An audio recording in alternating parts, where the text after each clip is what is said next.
नमस्कार, मैं doctor Avi Ramawat, senior dental surgeon and maxillofacial surgeon Indore से।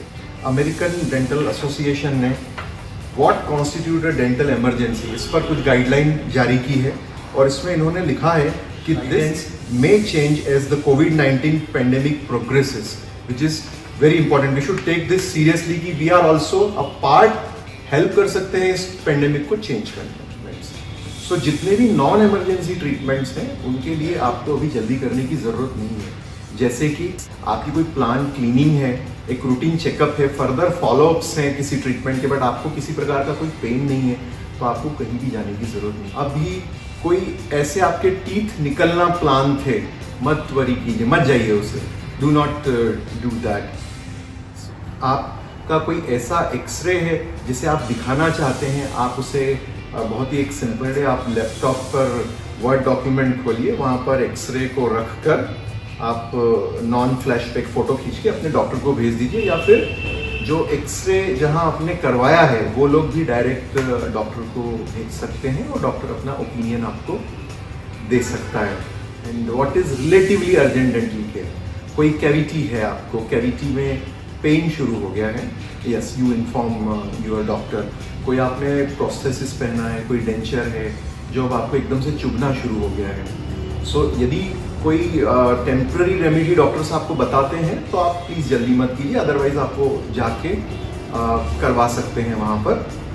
देन इसके बाद ये कैनाल ट्रीटमेंट आपका चल रहा है, रूट कैनाल के बाद में आपको पेन है, सो उसके लिए आपको जाना पड़ सकता है।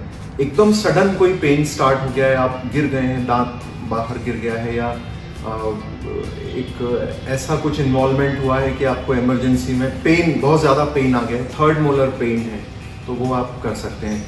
देखिए एक बात और मैं आपसे कहूँगा कि कभी कोई सडन पेन आता है और आप यदि आपने कोई मेडिकेशन अभी तक नहीं लिया है, तो ऐसा हमारा एक्सपीरियंस है कि 1-2 दिन हम मेडिकेशन से, या कई दिनों तक भी कई बार, एक डोज एंटीबायोटिक और पेन किलर से हम उसको बिल्कुल होल्ड कर सकते हैं। और देन जब वो नहीं हो सकता है वैसा, तो फिर आप डेफिनेटली इमरजेंसी उसमें आ जाते हैं और आप डॉक्टर को अप्रोच कर सकते हैं। इसके अलावा यदि आपने कोई टेम्पररी प्रोस्थेसिस माउथ में लगाया हुआ है, वो निकल गया है, तो डेफिनेटली आपको जाना पड़ेगा और उसे लगवाना पड़ेगा। अदरवाइज यदि टेम्पररी प्रोसेसेस है, कोई उसमें दिक्कत नहीं है, तो आप सॉफ्ट फूड खाइए, उसको थोड़ा संभाल के रखिए कुछ दिनों तक। What is then very much emergency, अब घर में कोई बच्चा है, बूढ़ा है, कोई भी है, और सडन आपको फेस पे कोई स्वेलिंग आ जाती है, तो वो इमरजेंसी है।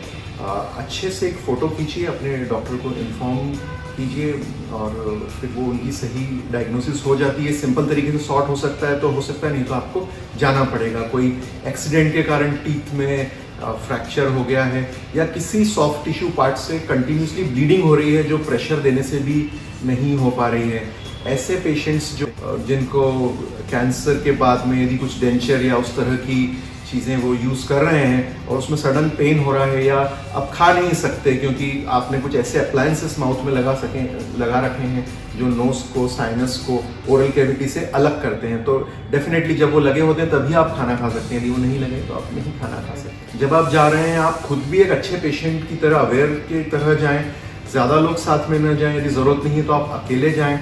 वहाँ एंटर होते से सबसे पहले अपने हैंड सैनिटाइज करें और सोशल डिस्टेंसिंग वहाँ पर आप मेंटेन करें। यदि आपको लगता है, ये मेरा एक व्हाट्सएप नंबर है, यदि किसी को किसी प्रकार की कुछ क्वेरीज हैं तो आप डेफिनेटली इस पे व्हाट्सएप से मुझसे कनेक्ट हो सकते हैं। ये पूर्णतः निःशुल्क है।